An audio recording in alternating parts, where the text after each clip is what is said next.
আসসালামু আলাইকুম ওরহমতুল্লাহি ওবারাকাতুহ। ঘোষণা মোতাবেক একেবারে ঠিক রাত্রি 8:45-এ আমি আপনাদের সামনে কিছু কথা বলার জন্য উপস্থিত হয়েছি। তো দয়া করে সবাই জয়েন্ট হয়ে গেলে আমাকে জানাবেন যে আমার আওয়াজ স্পষ্ট শোনা যাচ্ছে কিনা।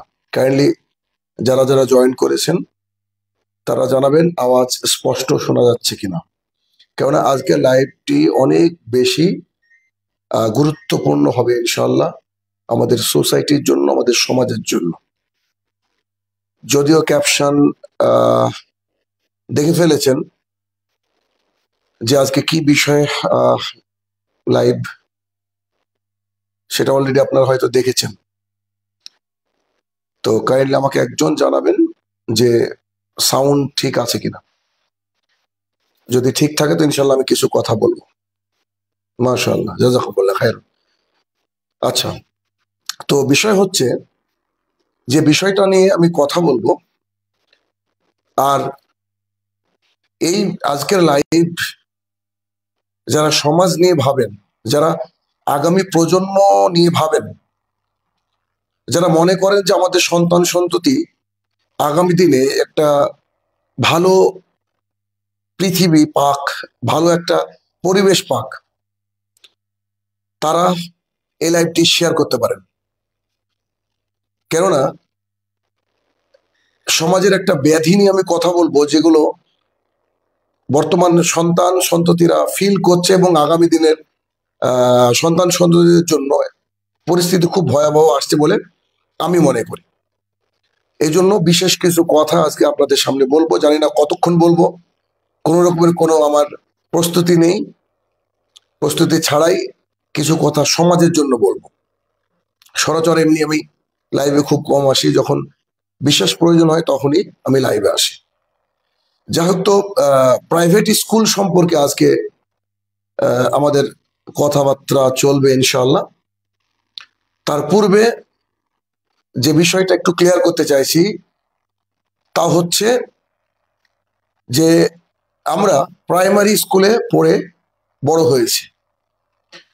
প্রাইমারি স্কুল থেকে লাখো ছাত্র, মিলিয়ন ট্রিলিয়ন ছাত্র আজ master, doctor, engineer, scientist all over the world, পুরো পৃথিবীতে ছড়িয়ে আছে। প্রাইমারি স্কুলের অবদান আমরা কেউ অস্বীকার করতে পারবো না। তবে বর্তমান সময় আজকে আমি প্রাইমারি স্কুল নিয়ে বেশি কথা বলবো না, কেননা আজকে আমি প্রাইভেট স্কুল নিয়ে কথা বলবো এবং আপনার আমার সন্তানের যে কি পরিস্থিতির শিকার বা কি প্রেশার আমাদের সন্তানের উপরে আসছে, সেই বিষয়টা কিন্তু আমাদের সবারই জানা উচিত বলে আমি মনে করি। তো প্রাইমারি স্কুলের ব্যাপারে একটা কথা শেয়ার করব, আর সেটা হচ্ছে যে বর্তমান সময়ে মানে 2025-এ এসে আমি যতদূর বুঝেছি, প্রাইমারি স্কুলের শিক্ষকদেরকে পড়ানোর চেয়ে সমাজের কাজ, পার্টির কাজ বেশি করানো হয় বিধায় ভালো শিক্ষক থাকার ফলেও তিনারা কিন্তু পড়ানোর সুযোগ পান না। Number one. নাম্বার টু, অনেক মা বাবাই, বেশিরভাগ মা বাবাই, ইভেন আমি সহ, তেমন করে আমাদের বাচ্চাদেরকে প্রাইমারি স্কুলে পাঠায় না, কেননা সেখান থেকে আমাদের ভরসা অনেকটা উঠে গেছে। নাম্বার তিন, প্রাইমারি স্কুলের সিলেবাস, এর আগে আমরা যে সিলেবাসে পড়েছি, বাংলা, ইংরেজি, অঙ্ক ইত্যাদি সুন্দর করে একদম সাজানো ছিল, গোছানো ছিল। জানি না কারা সিলেবাসটাকে চেঞ্জ করে, এখন আমি নিজেই প্রাইমারি স্কুলের সিলেবাস বুঝতে পারি না। Number four, primary school mid day মিলের ব্যাপারে যতটা যত্নবান,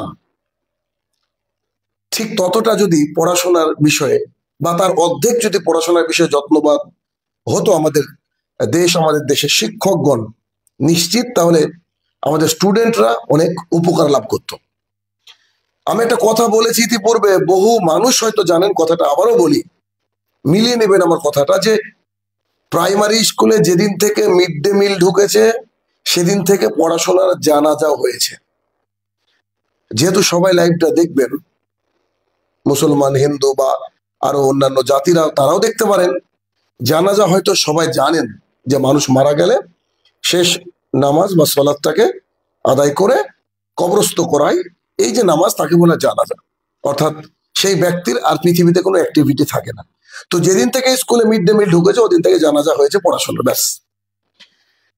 সবচেয়ে মেন পয়েন্ট যেটা আমি বলতে চাইছি যে এগুলো তো শর্টকামিংস কিছু দেখালাম,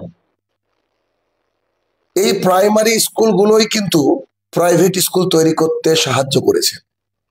যদি আপনারা প্রশ্ন করেন কিভাবে, আমি উত্তর দিব যে একেবারে ক্লিয়ার, আপনারা হয়তো ক্লিয়ারলি বুঝতে পারবেন। যেমন আমি শাহিনুর রহমান আজকে বক্তৃতার ফিল্ডে, আমার মতো হাজারো জেনারেল মানুষ আজকে বক্তৃতার ফিল্ডে অর্থাৎ দিন ইসলাম প্রচার করছে। এর পেছনে রিজন কি, কারণ কি? কেননা বেশিরভাগই আলেম সমাজ, যিনারা অনেক বড় বড় ডিগ্রি হাসিল করার পর, দীর্ঘদিনের ডিগ্রি হাসিল করার পর, তারা তাদের যে ফিডব্যাক সমাজের প্রতি যে তাদের দায়বদ্ধতা, তা থেকে তারা ঘুমিয়েছিলেন বিধায় আল্লাহ সুবহানাহু ওয়া তাআলা ডক্টর জাকির নায়েক থেকে শুরু করে জেনারেল দায়ীদেরকে দিয়ে কাজ করাচ্ছেন। তাহলে এই জেনারেল যারা দায়ী, মানে আমাদের মতো যারা দায়ী, তারা উঠে এসেছে কেন? কারণ তারা ঘুমিয়েছিল এজন্য। ঠিক তেমনি প্রাইমারি স্কুলে যখন শিক্ষা উঠে গিয়েছে, যখন আর শিক্ষা ঠিকঠাক হচ্ছে না, তখন মানুষ ভাবলো যে আমার সন্তানকে তো পড়াশোনা করাতে হবে, তো আমার সন্তানকে কি কোথায় পড়াশোনা করাবো? যেহেতু সেখানে পড়াশোনা হয় না, সেখানে রাজনীতির চর্চা হয়, সেখানে মিড ডে মিলের চর্চা হয়, সেখানে নানান কিছু, তা আমার সন্তানদেরকে আমরা কোথায় পড়াবো? তখন কিছু মানুষ একটা ব্যবসা পাতলো বা চিন্তাধারা করলো যে প্রাইভেট স্কুলে আমার সন্তানদেরকে পড়াবো। আচ্ছা, সরি। তো তারপরে প্রাইভেট স্কুল তৈরি হলো। এখন আজকে যে মূল কথা আর কি, আজকের যে মূল কথা যেগুলো আমাদের সমাজের মানুষের জানার দরকার, এগুলো বোঝার দরকার এবং একসাথে প্রতিবাদ করার দরকার। আমি সেখান থেকে হয়তো আপনাদের মতামত নিব। অবশ্যই যাদের মাথা রয়েছে, যাদের সন্তান রয়েছে, তারা ভিডিওটা শেয়ার করবেন বলে আমি আশাবাদী। সবারই কাছে সর্বস্তরে পৌঁছে দেওয়া আপনার আমার দায়িত্ব। আজকে যে কিছু শকিং কথাবার্তা বলবো তা শুনে আপনারা হয়তো অনেকেই আশ্চর্য হয়ে যাবেন, বা আমিও নিজে আশ্চর্য হয়েছে বলে আজকের কথাগুলো। তা হচ্ছে এই যে আমাদের প্রাইভেট স্কুল যাতে আমাদের সন্তানকে দিয়েছি, আমাদের প্রথম উদ্দেশ্য কি ছিল? এক, প্রাইমারি স্কুলে পড়াশোনা হচ্ছে না, তাই আমার সন্তানকে আমি প্রাইভেট স্কুলে দিলাম। তো প্রাইভেট স্কুলে দেওয়ার পর যদি আবার তার জন্য প্রাইভেট টিচার রাখতে হয়, তাহলে এটা কেমন হয়ে যাচ্ছে না?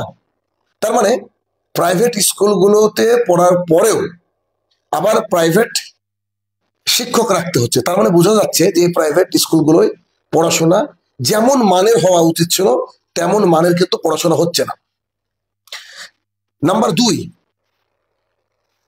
টেট পরীক্ষা দিতে গেলে, অর্থাৎ প্রাইমারি শিক্ষক বা আপার প্রাইমারি শিক্ষক হতে গেলে আমাদের দেশের নিয়ম অনুযায়ী ওয়েস্ট বেঙ্গল যে আমাদের টেট এর ব্যবস্থা করেছে, এই টেট পরীক্ষা দিতে গেলে 5টা সাবজেক্টের উপরে হয়। তার একটা সাবজেক্ট থাকে সাইকোলজি। কিন্তু সাইকোলজি তো প্রাইমারি লেভেলে পড়ানো হয় না, তাহলে সাইকোলজি কেন?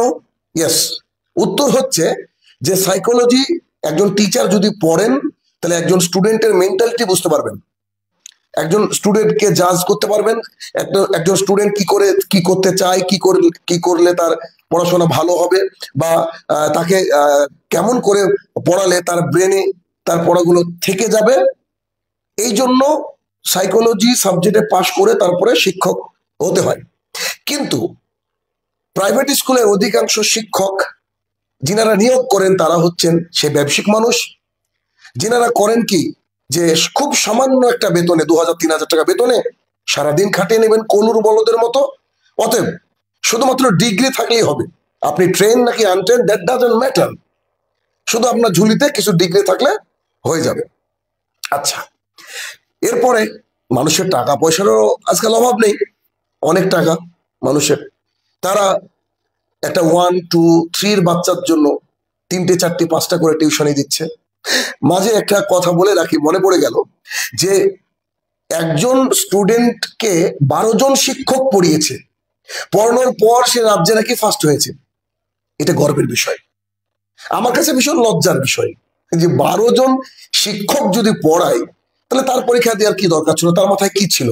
আমি জাস্ট উদাহরণ দিলাম, আপনারা রিলেট করতে পারছেন কিনা আমি জানি না, যে এতগুলো যদি শিক্ষকই থাকে, বা যারা লাইভ দেখছেন যাদের বয়স অন্তত আমার মতো এই মানে 35 থেকে 38-40-এর মধ্যে বয়স, তারা কেউ আমার মনে হয় না যে ক্লাস 9-এর আগে বা 8-এর আগে টিউশন নিতে গিয়েছেন। কিন্তু এখন 12 জন শিক্ষক একজন স্টুডেন্টের পেছনে, হাউ ইজ ইট পসিবল? মানে তাজ্জব মনে হচ্ছে, মানে জোকস অ্যাপার্ট, এরা কি বলবো তাছাড়া। যাই হোক, তো এই যে প্রাইভেট স্কুল, তারা প্রাইভেট স্কুলের নামে ব্যবসা খুলেছে এক, দ্বিতীয়ত তারা আনট্রেন টিচার রাখছে যাদের সাইকোলজিক্যাল নলেজ একেবারে নাই, তিন তারা তাদের মতো ব্যবসা করছে, চার অন্যান্য স্কুলের চেয়ে কম্পিটিশনে বাচ্চাদেরকে উপরে তুলতে হবে, তাই তারা পরীক্ষায় এমনকি বলেও দেয় এবং নাম্বারও মানে বাড়তি বাড়তি নাম্বার দিয়ে দেয়। ওই ছাত্র আবার যখন সরকারিভাবে মাধ্যমিকে রেজাল্ট করছে তখন কিন্তু গিয়ে অবস্থা একেবারে শেষ, কেননা এখানে কোনো স্যার বলে দিয়েছে, এখানে কোশ্চেন ফাঁস হয়েছে, অনেক কিছু হয়েছে। তো আমি যে বিষয়টা নিয়ে আপনাদেরকে বা নিজে সতর্ক হওয়ার জন্য আজকে লাইভে এসেছি তা হচ্ছে যে আমার পরিবারের উদাহরণ দিয়ে আমি বলবো যে আমার ছেলে এবং মেয়ে উভয় একটা প্রাইভেট স্কুলে পড়ে, তারা প্রাইমারি স্কুলে পড়ে আলহামদুলিল্লাহ।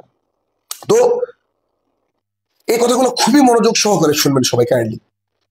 তো আমি তো দেখার সময় পাই না, মাঝে মাঝে একটু একটু বসি তাদেরকে নিয়ে। আচ্ছা, আপনারা আমাকে বলেন তো একটা কথা, যে একটা বাচ্চা, মানে আমার মেয়ে ক্লাস 1-এ পড়ে, ভালো করে শুনবেন মনোযোগ সহকারে, ক্লাস 1-এ পড়ে আমার মেয়ে। আচ্ছা, আপনারা আমাকে বলেন তো ক্লাস 1-এর একটা বাচ্চাকে কি শেখানো উচিত? যারা শিক্ষিত মানুষ আছেন, বুদ্ধিজীবী মানুষ আছেন, তারা কি বলবেন? ক্লাস 1 তার মানে তার আগে মেবি এখন 2টো ক্লাস বাড়ানো হয়েছে, মানে আগের মতো তো আর নেই, এখন আবার প্রি নার্সারি ইত্যাদি কত নানান রকম ডিজাইন আছে আর কি। তো 2টো বা 3টে ক্লাস বাড়ানো হয়েছে, বেশিরভাগ স্কুলে 2টো ক্লাস বাড়ানো হয়েছে। আচ্ছা, একটা বাচ্চাকে তো ভর্তি নিয়মিত 6 বছরে, কিন্তু আমাদের তো ডিম ফুটে বাচ্চা হওয়ার পরই বাচ্চা স্কুলে চলে যাচ্ছে, মানে তারা টাকার জন্য ভর্তিও নিয়ে নিচ্ছে। Okay, and then the turning point is, এইখানে একটা বাচ্চা ক্লাস 1-এ পড়ে, মানে আমার মেয়ে ক্লাস 1-এ পড়ে, আপনারা বলেন তো তাকে স্কুল থেকে কি শেখানো উচিত? ক আ ক খ এগুলো তো শিখেছে, ABCD এগুলো শিখে নিয়েছে, এরপরে ও কি করবে? তাকে একটা ওয়ার্ড, মানে 3টে অক্ষরের 4টে অক্ষরের ওয়ার্ড দিবে টিচাররা। তারপরে হচ্ছে আপনার আরেকটু যখন এলিজিবল হবে বা আরেকটু টিচাররা বুঝতে শিখবে যে আলহামদুলিল্লাহ বাচ্চাটা তো পারছে, তখন তাকে তো 5টা অক্ষরের কোনো ওয়ার্ড শব্দ তাকে পড়তে দেবে। এখন এই যে 5টা অক্ষর বা 7টা অক্ষর বা 10টা অক্ষরের ইংরেজি ওয়ার্ড যদি পড়তে দেয়, আপনারা বলেন তো সর্বোচ্চ একদিনে একটা বাচ্চাকে কটা দিতে পারে একজন শিক্ষক?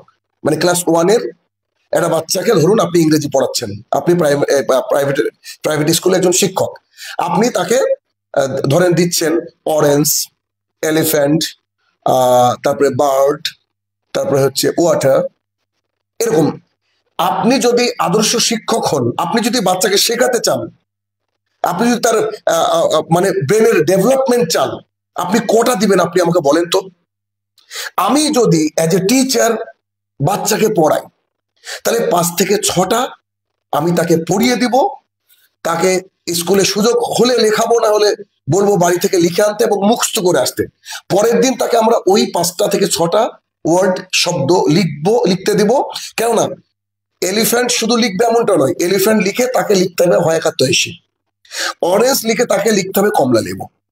তো একটা বাচ্চা ক্লাস 1-এ পড়ে, আমি বারবার করে রিপিট করছি এই শব্দটা, যে একটা বাচ্চা ক্লাস 1-এ পড়ে, তাকে 5টা থেকে 6টা বা 7টা যদি আপনি দেন, সাবজেক্ট কিন্তু আবার 5খানা। কল্পনা করতে পারছেন? সাবজেক্ট 5খানা, বাংলা, অঙ্ক, ইংরেজি, জিকে, আবার ওদিকে আপনার ভূগোল, ইতিহাস, মিক্সার একটা কিছু আছে। তো 5খানা সাবজেক্ট। সে 3টের সময় বা 2:30-3টের সময় স্কুল থেকে আসছে, বিকাল একটু খেলাধুলা করবে, সন্ধ্যাবেলা একটু পড়তে বসবে, 8-9টার মধ্যে ঘুমেরও একটা তার ব্যাপার আছে। তারপরে পরের দিন আবার সে মর্নিং স্কুল, সকালবেলা স্কুল চলে যাচ্ছে। এর মধ্যে টিউশনের টিচারকে হোক অথবা তার মা বাবাকে হোক তাকে পড়াতে হবে। তাহলে তাকে পড়াতে হবে, পড়িয়ে 5টা সাবজেক্টকে পরিপূর্ণভাবে করিয়ে দিতে হবে, লিখিয়ে দিতে হবে, কারণ তারা তো নামে প্রাইভেট স্কুল খুলে বসে আছে। তো এগুলা মা বাবা প্রেশার দিয়ে করাবে বাচ্চাকে। তাহলে প্রত্যেক টিচার যদি 5টা করে পড়া দেয় বা 5টা করে ওয়ার্ড লিখতে দেয় বাড়িতে, তাহলে এই 5টা ওয়ার্ড প্রত্যেকটা সাবজেক্টে থাকছে। তাহলে এইগুলো কি বাচ্চার জন্য যথেষ্ট নয়? সবাই বলবেন অবশ্যই যথেষ্ট।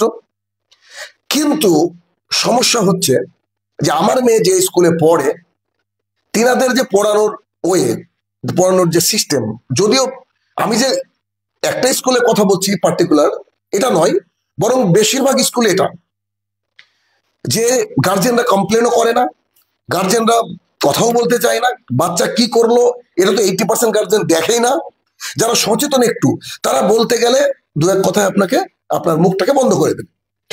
আমি কয়েকবার এই স্কুলে বলেছি তাদের পড়ানোর কোয়ালিটি নিয়ে, তাদের পড়া দেওয়ার যে লেন্থ তা নিয়ে বলেছি। তারা বলেছে আচ্ছা ঠিক আছে, এটা দেখবো, সেটা দেখবো, এটা দেখবো, কিন্তু কোনো পরিবর্তন নেই, তাদের কোনো পরিবর্তন নেই। তো আপনি কল্পনা করেন যে আজকে আমি পড়াতে বসেছিলাম আমার মেয়েকে, তো পড়াতে বসে আমি ইংরেজিটা একটু দেখিয়ে দিচ্ছি। আমরা আম্মু কি পড়া দিয়েছে ইংরেজি, তো ইংরেজি তাকে পড়া দিয়েছে তার স্যার বা ম্যাডাম। অবশ্যই দে আর হাইলি এডুকেটেড, নিঃসন্দেহে তারা উচ্চ শিক্ষিত বা উচ্চ শিক্ষিতা, আমাদের চেয়ে অনেক বেশি, আমাদের যোগ্যতা হয়তো অত নাই। তো তাকে পড়া দিয়েছে use of article. Use of article নিশ্চয় আপনারা দেখতে পাচ্ছেন, একটু খেয়াল করেন। ইউজ অফ আর্টিকেল, এই যে উপরে কালকে দিয়েছিল এ এর ব্যবহার, আর আজকে দিয়েছে এন এর ব্যবহার। পেজ নম্বর 17। আমি একটু আগে গুনছিলাম, এগুলো হচ্ছে 16টা লিখতে দিয়েছে। 16টা লিখতে দিয়েছে। একটু বলি কি কি লিখতে দিয়েছে। এন আউল, এন আউল মানে আউল, ও আছে ভাওয়েল, তার আগে এন বসবে, এটা বাচ্চাকে বুঝতে হবে প্রথমে। 1 2 এন আউল, আউল বানানটাকে তাকে ঠুটস্থ করতে হবে, আত্মস্থ করতে হবে, মুখস্থ করতে হবে। 3 এন আউল মানে একটি পেঁচা, তাকে লিখতে হবে, পেঁচাতে আবার চন্দ্রবিন্দু আছে। আচ্ছা, an onion, an x, an Indian, an orange, an umbrella, an ice cream. Ice cream, yes, ভাবেন কত বড় একটা বাক্য। An Apple, an eagle, an elephant, like that. এইরকম 16টা পড়া দিয়েছে একদিনে। ক্লাস 1-এ পড়ে আমার মেয়ে। শুধু এটাই নয়, আর অন্যান্য আরো কিছু আছে, আমি বলাচ্ছিলাম একটু আগে, আরো কিছু আছে। এবার আপনারা হয়তো অনেকে বলতে পারেন যে আপনি তো স্কুলে জানাতে পারেন। বিশ্বাস করুন কয়েকবার জানানো হয়েছে, কয়েকবার জানানো হয়েছে। আমি বলেছি যে যদি আপনারা সিদ্ধান্ত চেঞ্জ না করেন, এইভাবে পড়ান, একটা বাচ্চাকে প্রেশার দেওয়া হচ্ছে। কিন্তু তাদের একটা মজার অ্যান্সার, সবসময় তারা একটা অ্যান্সার দিত কি জানেন, যে বাচ্চারা তো পারে। আমি তাদেরকে বলেছিলাম যে আপনারা শিক্ষিত হয়ে কথা বলছেন, বাচ্চারা তো পারে। তো বাচ্চারা তো পারে, এই পারে পারে করতে গিয়ে তাদেরকে যে কি প্রেশার দিতে হয়, কতটা মারতে হয়, কতটা প্যানিক একটা এনভায়রনমেন্ট বাড়িতে সৃষ্টি হয়, কতটা যে তাকে এমফাসাইজ করা হয় পড়ার জন্য, একেবারে মানে কি বলে স্পুন ফিডিং যেটাকে বলা হয়। মানে এই বাচ্চা আজকে যে প্রেশার নিয়ে পড়াশোনা করছে, এই প্রেশার নিতে নিতে হয়তো সে এক সময় মাথার তার প্রবলেম হবে। সরকার নিয়ম করেছে যে কোনো স্টুডেন্টকে আপনার মেন্টালি এন্ড ফিজিক্যালি হ্যারেস করা যাবে না। মানে মার তো দূরের কথা, কোনো ছাত্রকে মানে মেন্টালি প্রেশার দেওয়া যাবে না। কিন্তু এইরকম যে প্রাইভেট স্কুলগুলো রয়েছে, এই যে বাচ্চাকে একটা মেন্টালি প্রেসার দিয়ে দিয়ে দিয়ে তারা একটা বাচ্চার ভবিষ্যৎকে একটা প্যানিক এনভায়রনমেন্ট তৈরি করছে বা নষ্ট করছে বলে কি আপনাদের মনে হয় না? আমি তাদেরকে বহুবার সতর্ক করার পরেও, তাদের অনেক শর্টকামিজ তুলে ধরার পরেও তারা কিন্তু এ বিষয়ে কোনো স্টেপ নেয়নি। দু একদিন শুধু স্টেপ নেয়, তারপরে 3 দিন পর আবার ভুলে যায়। আমি হয়তো অনেক বড় ধরনের স্টেপ নিতে যাচ্ছি, জানি না আমার সাথে আপনারা কি থাকবেন। কেননা আমার বাচ্চাকে ক্লাস 1-এ পড়ে ও কি বকি নোবেল পুরস্কার নিয়ে হবে? চিন্তা করেন। এরপরে জিকে আছে, এরপরে ভূগোল আছে। আমি ভূগোল এবং জিকে গুলো দেখলে আপনাদের মাথায় কাজ করবে না যে একটা এত ছোট বাচ্চা যাকে 4-5টা ওয়ার্ড দিলে শিখুক, ওরা তো শিখবে। এখন ওদের উপরে কেন এই ধরনের কম্পিটিশন করা হয় বলেন? এটা প্রায় স্কুলের, এটা প্রায় প্রাইভেট স্কুলের দৃশ্য বলতে গেলে। ওই তো আর তারপরে আবার কি ইসলামিক স্কুল। বিশ্বাস করেন, ইল্লামান রহিমা রব্বি, আল্লাহ যাদেরকে রহমত দিয়েছে তারা ব্যতীত প্রায় বেশিরভাগই মুসলিমদের যে ইসলামিক স্কুল, ইসলামের নামে ব্যবসা করে খাচ্ছে। ইয়েস, ইসলামের নামে ব্যবসা করে খাচ্ছে। কি আমি কি বলবো, মানে I have nothing to say, মানে আমার ভাষা নাই এখন। বিশ্বাস করেন যে আমি জানি না আপনারা কতটা বুঝতে পারছেন, কতটা রিলেট করতে পারছেন। আজকে আমার সন্তানের সাথে হয়েছে, আপনার কালকে আগামী আপনার সন্তানের সাথে হবে। আপনার ছেলে, আপনার মেয়ে সারাটা দিন মানে তার একটা বিষণ্ণতার ছাপ তার মুখে থাকবে। সে যে একজন স্টুডেন্ট, সে ভুলে যাবে। কেননা মানে তার মাথার মধ্যে থাকবে যে ধরেন একটা পড়া একদিন করতে পারলো না, একটা বাচ্চা সে নাই করতে পারে, দুষ্টুমি করতেই পারে, বা একদিন সে বেড়াতে গেল, সেই বাচ্চাটা যখন স্কুলে যায় তাকে এক পায়ে দাঁড়িয়ে রাখা হয়। সেই বাচ্চাটা যখন স্কুলে যায় তাকে এমন একটা মারের ভয় দেখানো হয় যে সেই বাচ্চাটা বাড়িতে এসে তার মা বাবাকে বলে যে এটা করে দাও, নইলে আমাকে স্কুলে মারবে। তাহলে একটা বাচ্চার যে মেন্টালি প্রেশার, এই মেন্টালি প্রেশার কিন্তু প্রচন্ড পরিমাণে দিচ্ছে এই প্রাইভেট স্কুলগুলো। প্রাইমারি তো ছেড়ে দিয়েছে, ওদেরও কিছু করার নেই। অনেকে চায় যে ভালো পড়াতে, কিন্তু তাদেরও ওয়ে নেই, কারণ বাচ্চারা যায় না তেমন করে। তো পরিস্থিতি এইটা হচ্ছে। আমাদের সবারই একসাথে কিন্তু আওয়াজ তোলা উচিত যে এই ধরনের যতগুলো প্রাইভেট স্কুল রয়েছে, যারা এইভাবে বাচ্চাদের উপরে প্রেশার ক্রিয়েট করে মানে একটা বাচ্চার জীবনটাকে দুর্বিষহ করে তোলে। এমনকি যাদের বাচ্চা প্রাইভেট স্কুলে পড়ে, তারা আমার কথাগুলো খুব ভালো করে বুঝতে পারছেন যে মা বাবা বাড়িতে যে দুজন যদি ফ্রি থাকে, সন্ধ্যা থেকে একেবারে এসা পর্যন্ত তারা একদম মরিয়া হয়ে যায়, পাগল হয়ে যায়। যেমন বাচ্চাকে কি করে পড়াবো, কি করবো, কালকের হোমওয়ার্ক, কালকে আবার টিউশনে আছে, মানে নানান একটা টেনশন। মানে তার মা বাবারা নিজে যখন পড়াশোনা করেছে এত টেনশন করেনি, মাধ্যমিক, উচ্চ মাধ্যমিক, বিএ, এমএ করেছে, এত টেনশনে কোনোদিন পড়েনি। কিন্তু তার বাচ্চাকে নিয়ে একেবারে নাজেহাল পরিস্থিতি। প্রত্যেকটা বাড়ির গল্প এটা, প্রত্যেকটা বাড়ির গল্প। তাহলে এই আনট্রেন টিচার দিয়ে এমফাসাইজ করে, প্রেশারাইজ করে একটা বাচ্চার মেন্টালিটিকে নষ্ট করা হচ্ছে। বাল্য বিবাহ রোখার জন্য এদেশে আইন আছে, সামান্য এদিক ওদিক হলে বাড়িতে অনেক কিছু চলে আসে। কিন্তু এই বাচ্চা, কোমলমতি শিশু যাদেরকে সরকার থেকে মারতে নিষেধ করা হয়েছে, যাদেরকে সরকার থেকে মেন্টালি হ্যারেস করতে নিষেধ করা হয়েছে, সেই বাচ্চাগুলোকে এই প্রাইভেট স্কুলে দিনের পর দিন হ্যারেস করা হচ্ছে, দিনের পর দিন মেন্টালি ফিজিক্যালি টর্চার করা হচ্ছে। কেউ নেই যে তাদের বিরুদ্ধে কথাগুলো বলে। সোশ্যাল মিডিয়ায় কেন বললাম যে সচেতনতা তৈরি করতে হবে? কোনো একটা স্কুলের উপরে আমার খুব এমনটা নয়, আমি বহু স্কুলের সাথে বিভিন্নভাবে জড়িত আছে আলহামদুলিল্লাহ। কিন্তু প্রাইভেট স্কুল বেশিরভাগ ক্ষেত্রে, বাক্য একটা ইউজ করেছিলাম, ইল্লামান রাহিমা রাব্বি, যাদেরকে আল্লাহ রহমত দিয়েছে, যাদের নিজের সন্তানের মতো অন্যান্য সন্তানকে মানুষ করার চেষ্টা করে, তাদের কথা বলছি না। কিন্তু আজকে ইসলামের নামে ব্যবসা তো করছে, সেই সাথে খেতে আপনারা আমার বাচ্চাকে প্রেশার দিয়ে একেবারে মানে নাবিশ্বাস করে তুলছে। প্রতিদিন একটা যেন বাড়িতে যুদ্ধ, মাগরিব থেকে এশাবাদ রাত্রি 9টা-10টা পর্যন্ত একটা যুদ্ধ। হোমওয়ার্ক করানো, যার 2-3টি বাচ্চা আছে তার তো বুঝতে পারছেন কি অবস্থা।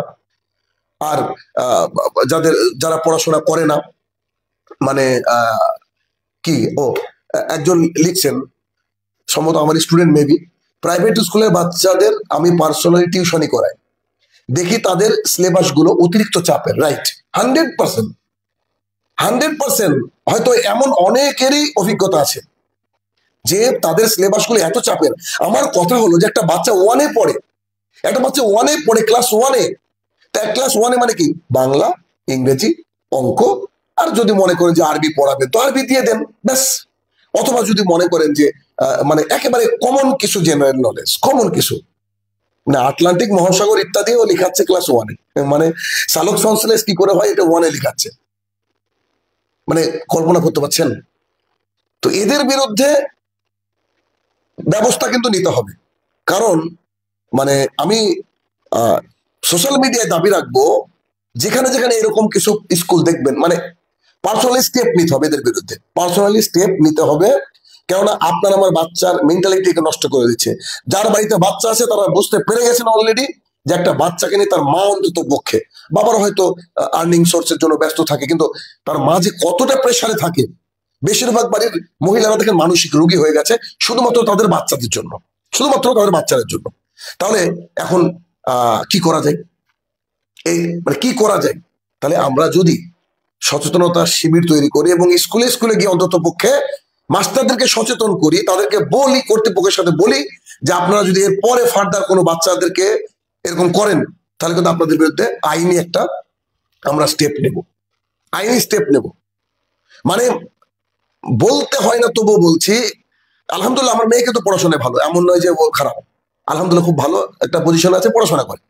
তো কোনো এক দিন সে খুবই মানে এত তার জ্বর, মানে মানে আমি তাকে জলপট্টি করছি, এরকম পরিস্থিতি বেশ কিছুদিন আগে।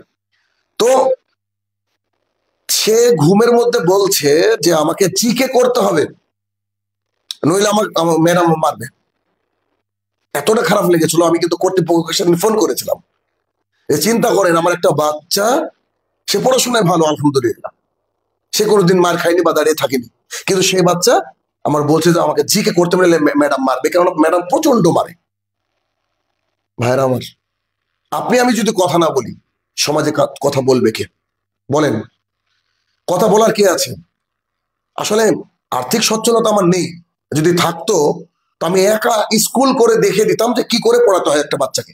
আচ্ছা বলেন তো, 1 মিনিট, আপনি আমি যারা এখানে লাইভ দেখছি আমরা বা আমরা কথা বলছি, আমার বয়সের যারা আছেন স্টুডেন্ট, যারা প্রাইমারি স্কুলে পড়ে মানুষ হয়েছেন, তারা বলেন তো কোনোদিনই কি ওই জিকে জিআই এর নাম শুনেছিলেন? পরিবেশ টরিবেশের নাম শুনেছিলেন?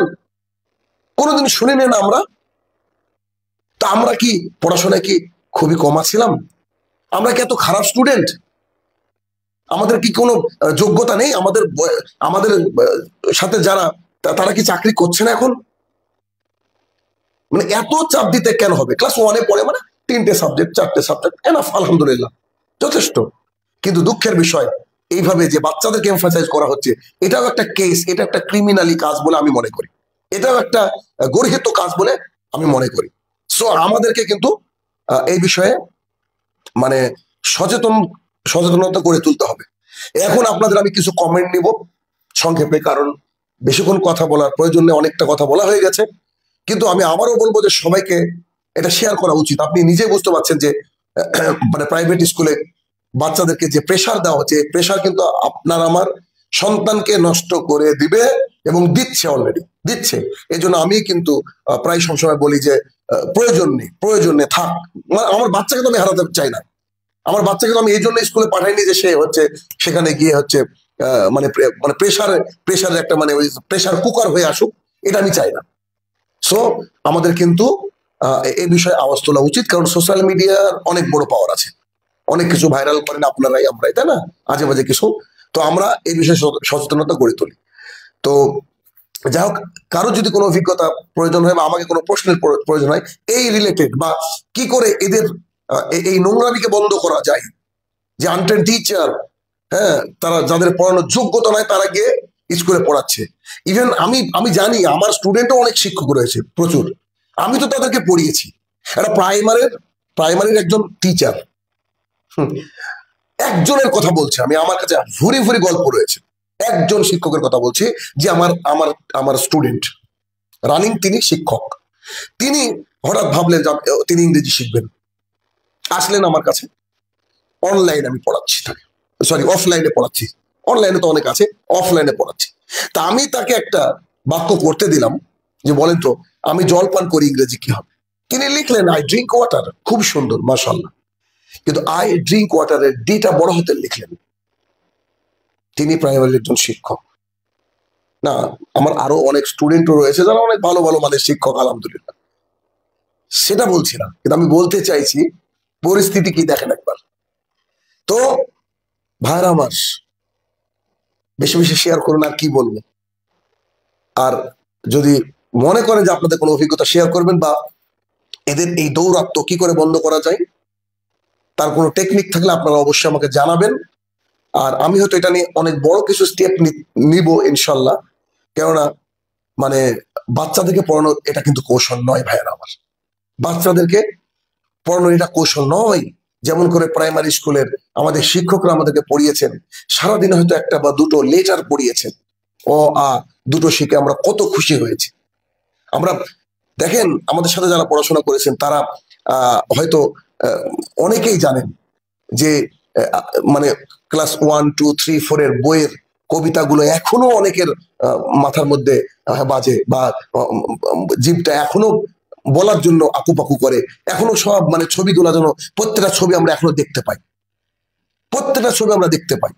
আজকে যদি আপনি দেখেন মানে উঁচু ক্লাসে মহেশ কেনা জানে, আব্দুল মাজির গল্প কেনা জানে, আপনি বলেন তো যে ওই যে দুই ধার উঁচু তার ঢালু তার পাড়ি, কার মুখস্থ নাই, কার মুখস্থ নাই? কিন্তু এখনকার বাচ্চাদেরকে যে পেশা দেওয়া হচ্ছে, হ্যাঁ মুখস্থ থাকছে, ওই তো স্পুন ফিডিং এর মতো, আজকে কালকে আর নেই। তো এই হচ্ছে অবস্থা। নূর ইমান স্মৃতি একাডেমি ও বলছে যে আমাদের আশেপাশে স্কুলগুলোতে 1 এর 7 থেকে 9 খানা সাবজেক্ট। এরা কি ক্রাইম করছে না বলছেন? এরা তো বড় বড় বড় ধরনের ক্রাইম, মানে অপরাধ আমি মনে করি। হ্যাঁ, একটা বাচ্চাকে যদি ক্লাস 1 এর বাচ্চাকে যদি 8 থেকে 9 খানা বই পড়ানো হয়, কি করবে সব? মানে এরা 3 দিন পর নোবেল পুরস্কার পাবে। এরা কি পিএইচডি হোল্ডার নাকি? পলার পিএইচডি হোল্ডার? আশ্চর্য একটা বিষয়। হ্যাঁ, পরিস্থিতি কি? আল্লাহ রাসূল সাল্লাল্লাহু আলাইহি ওয়াসাল্লাম বলেছেন যে কিয়ামতের আগে মানুষের বিবেককে তুলে নেওয়া হবে, আয়ুরফা ইলম, মানুষের ব্রেনকে তুলে নেওয়া হবে, বুদ্ধিকে তুলে নেওয়া হবে, ওয়াকসারুল জাহাল, মূর্খতাকে বর্ষণ করা হবে। এটা কি সেই জামানা আসছে? আমার তো মনে হয় ওই জামানায় পৌঁছে গেছি। তো নিজের সন্তানের জন্য একজন শিক্ষকের তো দরকার, একজন একটা ভালো স্কুল তো দরকার। না আমি কোথাও স্কুল পাচ্ছি, না আমার নিজের করার সামর্থ্য আছে, না মুসলমানদেরকে সাপোর্ট করে না ভাই, করে না। একেবারে 38 বছরের নিট অভিজ্ঞতা থেকে বলছি আপনাকে, অথচ সবাই চাই ভালো স্কুলে পড়াতে। তারপর আমাদের যে বর্তমান সমাজে মাদ্রাসাগুলো রয়েছে, মাদ্রাসার সিলেবাসের যে পরিস্থিতি, মানে মাদ্রাসায় পড়ে শুধু আলেমে হতে হবে, কিন্তু আপগ্রেড আর করছে না। যে একটা মাদ্রাসার স্টুডেন্ট সে ইঞ্জিনিয়ার হবে, সে ডাক্তার হবে, সে এফআরসিএস ফ্রম লন্ডন হবে, কত কিছু হবে, বাট ওইদিকে আমাদের কোনো মানে ইচ্ছাই নেই, জানি না কি পরিস্থিতি। তো এই হচ্ছে আমাদের শিক্ষা ব্যবস্থা। আমি জানি না, অনেক ক্ষোভ হয়তো উগরে দিলাম, কিন্তু আমি আমার বাচ্চার দিকে তাকিয়ে, আমার পরিবারের দিকে তাকিয়ে দেখলাম, বিশ্বাস করুন মানে এতটা জোর পড়ে যাচ্ছে। এমন হতে পারে যে আগামী দিনে হয়তো স্কুলে আমি বাচ্চাকে পাঠাবো না, পড়াবো না, থাক মূর্খ, দরকার নেই আমার বাচ্চাকে। এত মেন্টালি প্রেশার কেন রে ভাই? এরপর আরেকজন লিখছে যে স্কুল গুলোর অতিরিক্ত চাপের সিলেবাস আজকের উপস্থাপনা অনেকটা প্রভাব ফেলবে। ইনশাল্লাহ ইনশাল্লাহ সবাই শেয়ার করবেন এবং বিভিন্ন স্কুলের কর্তৃপক্ষদের কাছে পাঠাবেন ইনশাল্লাহ। বাপন মল্লিক আমার পরিচিত মানুষ একজন, হুগলি থেকে। কেরালা যেসব বেসরকারি স্কুল আছে সকাল 8টা থেকে নিয়ে বিকেল 4টে পর্যন্ত ক্লাস করানো হয়, এ নিয়ে কিছু বলবেন? হ্যাঁ, সকাল 8টা থেকে বিকাল 4টে পর্যন্ত। দেখেন, প্রাইভেট স্কুল মানেই হচ্ছে প্রেসার কুকার এখন বর্তমানে বেশিরভাগ জায়গায়। এখন একটা বাচ্চাকে যদি সেই রকম অ্যাটমসফিয়ার দেওয়া হয় যে বাচ্চা ওখানে খাবে, বাচ্চা ওখানে খেলবে, বাচ্চা সামান্য কিছু শিখবে, প্রতিদিন একটু একটু করে শিখুক, যেমন করে আমরা শিখেছি, ইয়েস, যেমন করে আমরা শিখেছি তেমন করে আমার বাচ্চা শিখুক, তাহলে কিন্তু ভাই কেন সারাদিনই পড়ুক না, অসুবিধা কি? ওর মধ্যে খেলার ব্যবস্থা রয়েছে, ওর মধ্যে এন্টারটেনমেন্টের ব্যবস্থা রয়েছে, আলহামদুলিল্লাহ, চলুক এইভাবে। কিন্তু আমার কথা হলো যে আমাকে সিলেবাস রেডি করতে হবে এমন করে যে সিলেবাসটা আমার একটা বাচ্চাকে আমি টার্গেট নিব যে আমার একটা চ্যাপ্টার, এই যে ইউজ অফ আর্টিকেল, এটা এখানে ধরেন 16টা বা 15টা আছে, আমি 5টা 5টা 7টা 7টা করে পড়াবো, লেখাবো।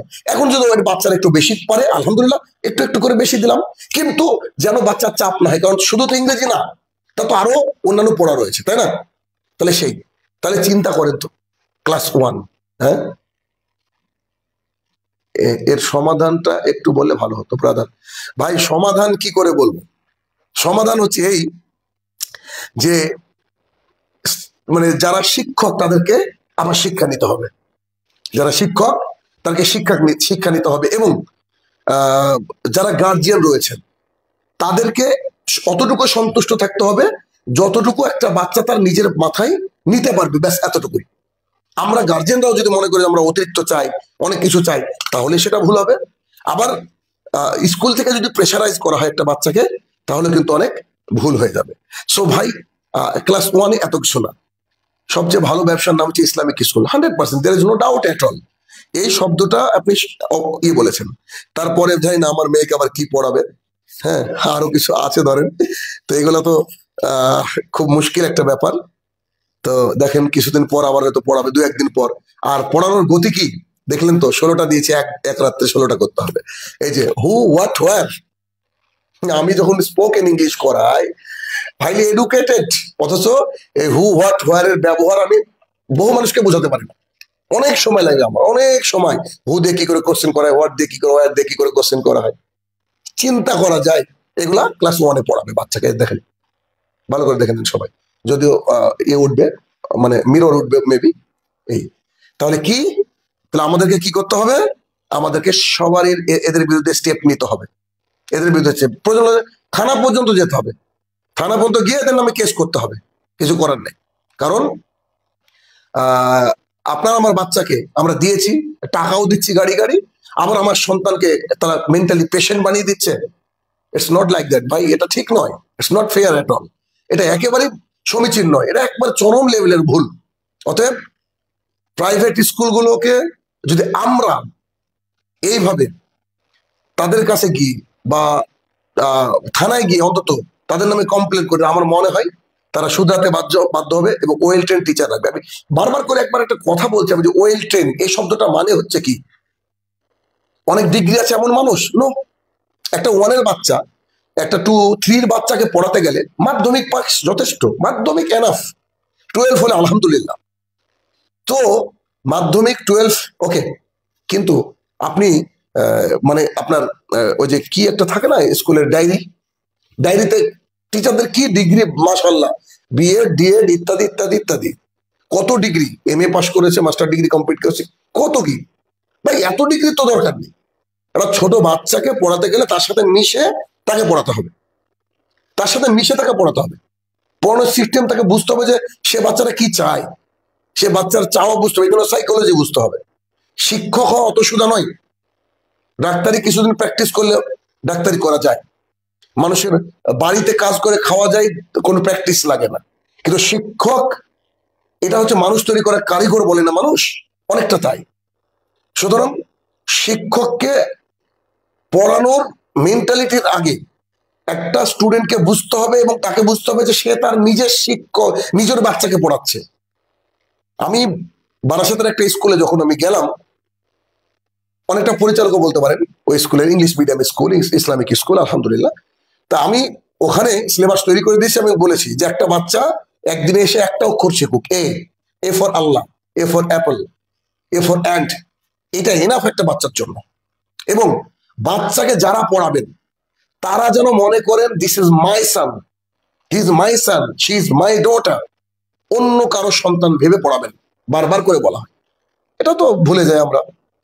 আচ্ছা, স্টিফেন জাস্টিস লিখছেন, আমি একটা মিশনের প্রথম শ্রেণীর সিলেবাস দেখলাম যে বাংলাতে অ আ হস্যই ই এটা শিখিয়েছে, আবার ইতিহাস এবং বিজ্ঞান অনেক বড় সিলেবাস, যেটা 4র্থ শ্রেণীতে পড়ানো যেতে পারে বলে আমার মনে হয়। একদম ইউর রাইট।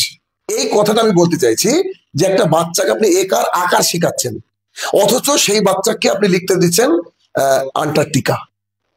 সেই বাচ্চাকে আবার আপনি বুঝাচ্ছেন মানে মানে আবহাওয়া কাকে বলে, what is the definition of atmosphere, yes, মানে আবহাওয়া কাকে বলে, মানে পৃথিবীতে ভারতবর্ষে কটা মহাদেশ আছে, কটা মহাসাগর আছে, এই নামগুলো লিখাচ্ছে, আসছে পরীক্ষায়। আস্তাগফিরুল্লাহ। আপনি চিন্তা করেন, আমি 2-3 বার গার্জেন মিটিং এ গিয়েছিলাম, দেখছি আমি ছাড়া কথা বলার কেউ নাই। কিন্তু সব গার্জেন আমার মুখে দিয়ে তাকায়, বলে যে আপনি দারুণ বলেছেন, দারুণ বলেছেন। পরবর্তী সময় কিন্তু ভাই বাসটা আমাকে খেতে হয়। লাস্টে আমি তাদেরকে বললাম, বলতে বলতে একদিন এরকম ভয়েস করলাম, বোধহয় মেবি ভয়েস করেছি, যে আমি আপনাদের স্কুলের ব্যাপারে কিচ্ছু বলবো না। কিন্তু আমি আমার সন্তানের জন্য তো আমার কষ্ট হচ্ছে রে ভাই। এতটুকু বাচ্চাকে এত প্রেশার কেন দিবেন ভাই? হ্যাঁ, বই পাচ্ছেন না, ঠিক আছে, বই আপনি নিয়ে নেন, কিন্তু আপনি আপনার মতো করে সিলেবাসটা সাজিয়ে নেন। দরকার নেই যে আমি যতটুকু এতটুকু পড়াবো, এগুলো বাদ দিব, এগুলো আমার সন্তানের দরকারই নেই, প্রয়োজনই নেই। কেননা আজকে যারা আমরা এখানে লাইভ দেখছি, অনেকে আমরা অ থেকে চন্দ্রবিন্দু অনেকে লিখতে পারবো না। কেন বলেন তো? তাহলে কি আমরা পড়াশোনা করিনি? করেছি, কিন্তু অনেকদিন আগে পড়েছি না, ওগুলো ভুলে গেছি, তাই কিনা? তার মানে একটা বাচ্চা আজকে যা পড়ছে কালকে ভুলবে, 10 দিন পর ভুলবে, একদম 100%, there is no doubt at all, এতে কোনো সন্দেহ নেই। কিন্তু সেই বাচ্চাকে তাহলে এত প্রেশার দিয়ে এগুলো শেখানোর মানে কি বলেন তো? এত প্রেশার দিয়ে এগুলো শেখানোর মানে কি? অতএব সোচ্চার হতে হবে ভাইয়েরা আমার। কত কি তো আপনারা শেয়ার করেন, কি করেন কি করেন ভাই। আমি সমাজের জন্য ভাবি, খুব ভাবি, আমি সন্তানের জন্য ভাবি। আমি মনে করি যে আমি কোনো স্কুলের যে যদি কারো কর্তৃপক্ষের সাথে দেখা হয়, আমি এডুকেশন, আমার ছোটবেলা থেকে আমার কাজই এডুকেশন। আমি মাটি খাটতে পারি না, আমি অন্য কিছু পারি না, আমার কাজই এডুকেশন। তো আমি এডুকেশন নিয়ে গবেষণা করছি, রিসার্চ করছি। আমি দেখেছি যে মেন্টালি প্রেশার হচ্ছে বাচ্চাদের।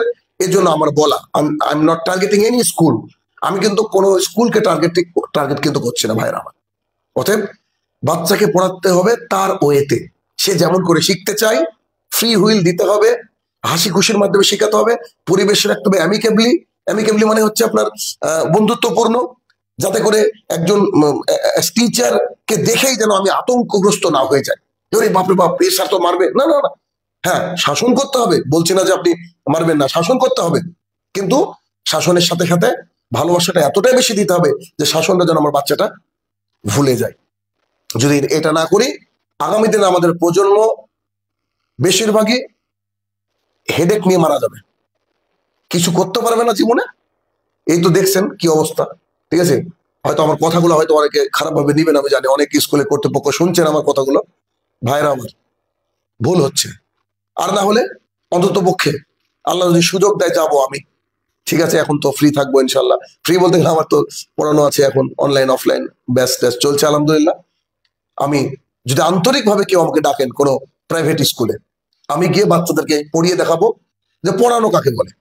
আমি বলছি না যে আমি সব পারি ভাই, আমি খুবই নগণ্য একজন মানুষ, কিন্তু বাচ্চাকে আমি যদি পড়াই, আমার মনে হয় সে বাচ্চা আমাকে মনে রাখবে চিরদিন। ইভেন সেই বাচ্চা আনন্দের সাথে শিখবে এবং বাড়িতে গিয়ে বলবে যে আজকে একটা স্যার পেয়েছিলাম। ইনশাল্লাহ আমি আশাবাদী। কেননা টুকটাক আমার ছেলে মেয়েকে তো মাঝে মাঝে আমি দেখাতে একেবারে সময় পাই না, হয়তো বছরে 10টা দিন আমি সময় পাই তাদেরকে দেখানোর, আমি একেবারেই সময় পাই না। কিন্তু ভাইরা আমার, কি করব, যেখানে দিচ্ছি, এই টিউশনেও একই অবস্থা, কিছু বলার নেই, কোথায় আছি। তো কি যে করব, সন্তানকে গিয়ে স্কুলে পাঠানো বাদ দিয়ে দেবো, মূর্খ করে রাখবো? কারণ টার্গেট তো আমাদের জান্নাত, ও যাক জান্নাতে যাক, এটাই মনে হয় এখন চিন্তা করতে হবে, আর তো কোনো কাজ নেই। কেননা এই শিক্ষা দিয়ে আর বোধহয় সমাজে মানে কোন বড় কিছু করা যাবে না। মানে শিক্ষিত হচ্ছে না, শুধু কোশ্চেনের উত্তর গেলানো হচ্ছে, 1 বছর পর আবার সব ভুলে যাচ্ছে। তারপর আমাদের সময় আমরা শুনেছি বাংলায় নাকি 100তে 100 পাওয়া যায় না, ইতিহাসে নাকি 100তে 100 পাওয়া যায় না, অঙ্কতে নাকি 100তে 100 পাওয়া যেতে পারে মেবি।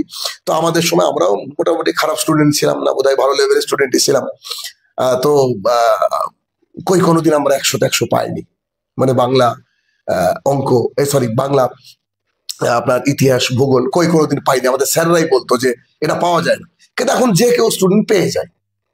কিন্তু তাদেরকে যখন আমি আবার কম্পিটিটিভ এক্সাম পড়াতে যাই, মানে West Bengal police, Kolkata police বলেন, বা টেট পড়ায়, আমি টেট পড়াতে যাই, বিসিএস এর কিছু স্টুডেন্ট থাকে আমার, তাদেরকে পড়াতে গিয়ে তাদের যে প্রাথমিক স্টেজ, দ্যাট ইজ শকিং, মানে আশ্চর্য। মানে আমার মনে হয় না যে আমি একটা চাকরিজীবীকে পড়াচ্ছি বা চাকরি করবে বা চাকরি পেয়েছে এমন কাউকে পড়াচ্ছি, আমার মনে হয় না। মনে হয় যে আমি আবার বোধহয় ওই ওয়ালা বাচ্চাকে পড়াচ্ছি, অথচ তাদের বয়স 15, 16, 20, 25, এমনকি 30, এমনকি 40, 50 বছরের স্টুডেন্টও আমার আছে আলহামদুলিল্লাহ। সো প্রতিবাদ তৈরি করতে হবে। বাচ্চাদেরকে প্রেশার দেওয়া হচ্ছে, এই প্রেশার থেকে মুক্তি লাভ করার জন্য এট এনি কস্ট আমাদেরকে কাজ করতে হবে।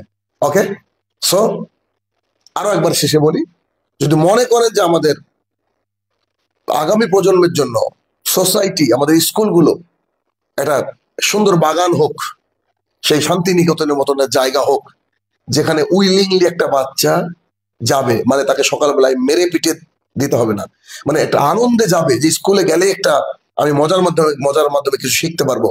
যদি এমন হয় তাহলে সেই পরিবেশকে সৃষ্টি করার জন্য আপনাকে আমাকে এগিয়ে আসতে হবে। যা হোক, আলোচনা সবাই শুনলেন, শেয়ার করেন, এটা আপনাদের দায়িত্ব। যতটুকু বলার বললাম। এটা কিন্তু টোটালি পেশার চলছে আর ব্যবসা, সো এগুলোকে বন্ধ করার জন্য আমাদেরকে পদক্ষেপ নিতে হবে। আর কি বলবো, ব্যাস এতটুকুই আজকে। আল্লাহ তাআলা সুযোগ দিলে আবারও আসবো এডুকেশন নিয়ে, ইনশাল্লাহ। এডুকেশন নিয়েই কথা বলতে ভালোবাসছি, কেননা এখন আমি দেখছি যে অনেকেই আফসোস করে আমার ছেলেটাকে মানুষ করতে পারলাম না, এই সেই নানান কথা বলে, কিন্তু আসলে দেখছি দোষটা হচ্ছে একেবারে গোড়ায়, একেবারে ছোটবেলা থেকে যদি আপনি ম্যানার না শিখাতে পারেন, ছোটবেলা থেকে যদি একটা বাচ্চাকে সেরকম গড়ে না তুলতে পারেন, তাহলে পরিস্থিতি খুব খারাপ। এজন্য বেশ কয়েক বছর থেকে বাচ্চাদের উপরে কাজ করছে ইনশাল্লাহ। আর খুব শীঘ্রই 2-1 মধ্যে আবার একটা লাইভে আসবো ইনশাল্লাহ। আমার লেখা একটা বই আসছে, ওই বইটা নিয়ে কথা হবে ইনশাল্লাহ। আর যদি একান্ত কেউ স্কুল চালান প্রাইভেট, যদি আমার সুযোগ হয় ইনশাল্লাহ, আমার নাম্বার তো যে কোনো জায়গা থেকে পেয়ে যাবেন, হোয়াটসঅ্যাপ করবেন, আপনার স্কুলে যাবো ইনশাল্লাহ, বাচ্চাদেরকে নিয়ে কথা বলবো, দেখবেন পড়ানোর টেকনিক কাকে বলে, কি করে পড়াতে হয় ইনশাল্লাহ বোঝানোর চেষ্টা করবো যতটুকু আমার ভারে আছে, ব্যাস এতটুকুই। আর বেশি শিক্ষিত না আমি, একদম ডিগ্রি কিছু নাই বললে চলে, তবে প্রেশার দিয়ে পড়াতে হবে এমনটা নয়, আনন্দের সাথে পড়ানো যায়। আমি বড়দেরকে পড়াই, বড়দেরকে, তাও যদি ইউটিউবে গিয়ে আমার নামে কোনো সার্চ দিয়ে দেখেন যে প্রেপোজিশন জলের মতো সহজ, এখনই সার্চ দিয়ে দেখেন আমি কিভাবে আনন্দ দিয়ে বাচ্চাদেরকে পড়াই। সো সবাই শেয়ার করুন। আমি যে আজকে কতবার শেয়ার করুন বললাম, কেন? আল্লাহি, আল্লাহর কসম করে বলছি, শুধুমাত্র আমাদের সোসাইটির জন্য। দোয়া করেন আমাদের সবার জন্য, আমরা যেন সুন্দর একটা পরিবেশ পেতে পারি। আল্লাহ সে তৌফিক আদা করুক, আমিন। আজকে রাখছি এই পর্যন্ত, ইনশাল্লাহ দেখা হবে আবার। আসসালামু আলাইকুম ওয়া রাহমাতুল্লাহি ওয়া বারাকাতুহু।